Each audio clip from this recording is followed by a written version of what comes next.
Okay, so you want to own a cigar lounge. You've been a member of one. You've sat in the leather chair with the good lighting, ordered the padron and thought, this isn't a business. This is a lifestyle with a cash register attached. And you're not entirely wrong. There are now over 4,200 cigar lounges operating in the United States, up more than 4% in the last year alone, and the industry has grown at better than 7% a year since 2020.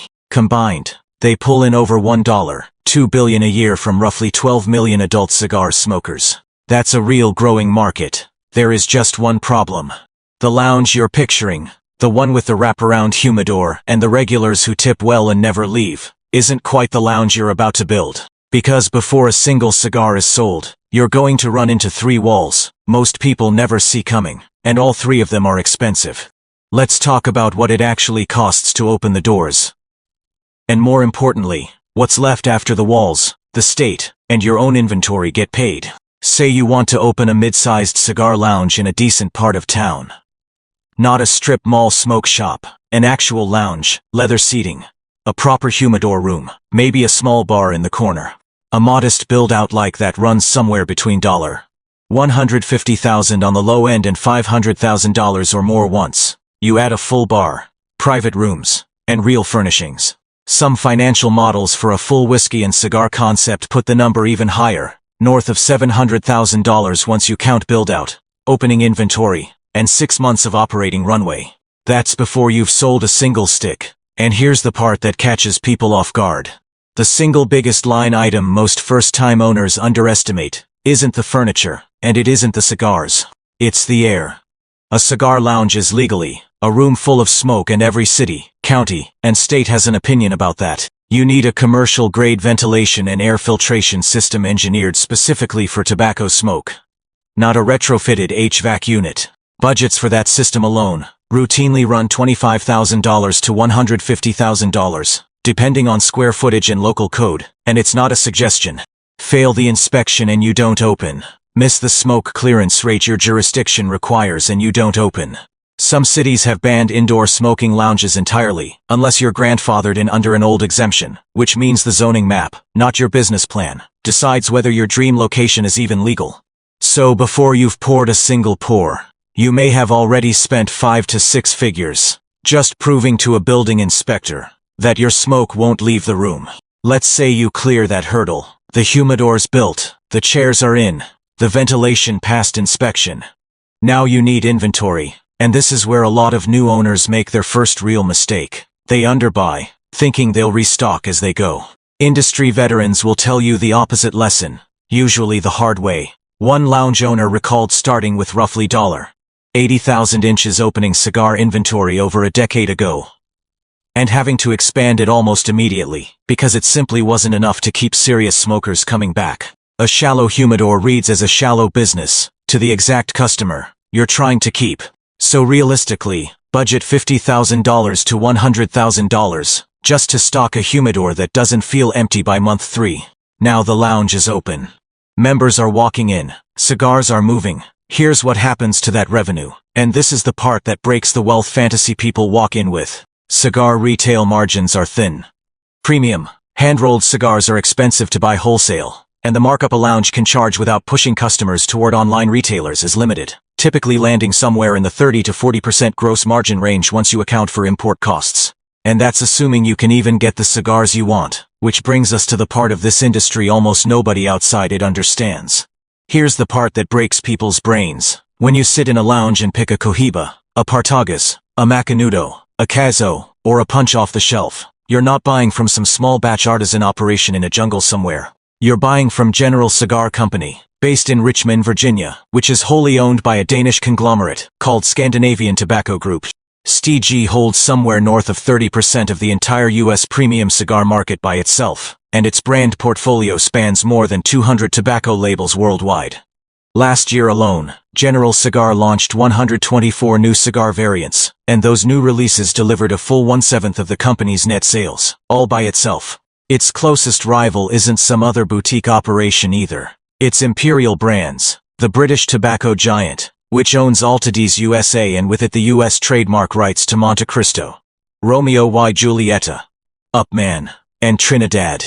Between those two European conglomerates, and a handful of independents fighting for the scraps, the top 5 cigar brands in America account for roughly 60% of the entire market.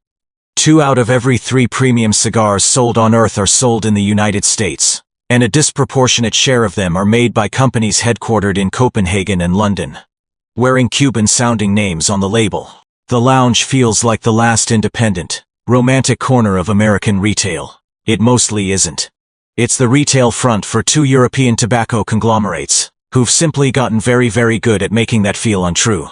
And it goes deeper than the humidor. General Cigar doesn't just sell you the product. It also runs its own lounge, club, Macondo, a cigar bar in Manhattan built by the same company that manufactures the cigars on your own shelf.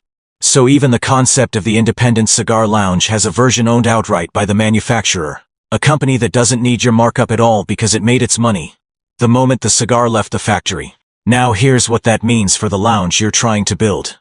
Allocation. The most sought-after limited-release cigars, the ones members actually show up for, are rationed out by these companies based on sales history and relationships, not simply who can write the biggest check. A brand new lounge with no track record often can't get meaningful allocation of the cigars its members actually want in year 1, which means the products most likely to drive foot traffic are sometimes the hardest ones for a new owner to even get on the shelf. You built the room, you paid for the humidor, the company decides what goes in it. So if cigar sales alone won't carry the lounge, where does the real money come from? This is why almost no cigar lounge that survives past year 2 is actually a cigar business. It's a membership business that happens to sell cigars. Initiation fees, monthly dues, locker rentals for members who store their own private stock, private event bookings and bar revenue. That's where the real margin lives. Bar and beverage programs routinely carry 60 to 70% gross margins, nearly double what the tobacco itself returns. A well-run lounge might need 150 to 300 dues, paying members just to cover fixed costs, before a single walk-in customer buys anything, and locking in that recurring membership revenue is the difference between a lounge that survives a slow February and one that closes in March. And then there is the risk most new owners never price in until it's too late: insurance and liability. Tobacco-friendly businesses pay a premium on commercial insurance that a regular bar or restaurant simply doesn't carry. And in a lot of markets, finding a carrier willing to write the policy at all takes real legwork.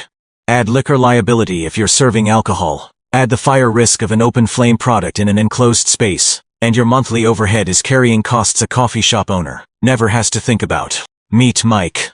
Not a specific person, an archetype, because the American cigar lounge industry has a very particular success story that keeps repeating itself, and it rarely looks like a young entrepreneur with a business loan and a vision board. It looks like a guy who worked 20 years in finance or sales or construction, smoked cigars the whole time as a hobby, and finally had the capital and the customer relationships to open a lounge as his second act, not his first swing. Mike doesn't open with 300 memberships sold.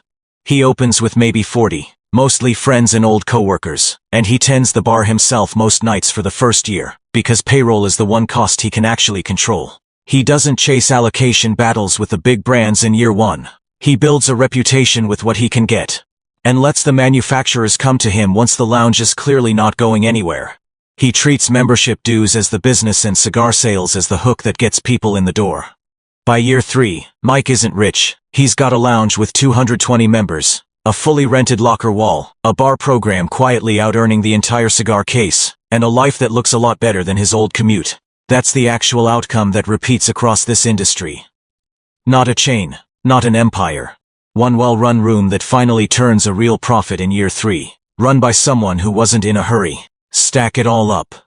Rent, the specialized ventilation systems maintenance contract, insurance premiums that run well above standard hospitality rates, staff, thin cigar, margins controlled by 2 overseas conglomerates, and the constant churn of membership renewals. And a cigar lounge that's doing well is often clearing something in the range of a modest, respectable profit. Not the money-printing fantasy the leather chairs suggest.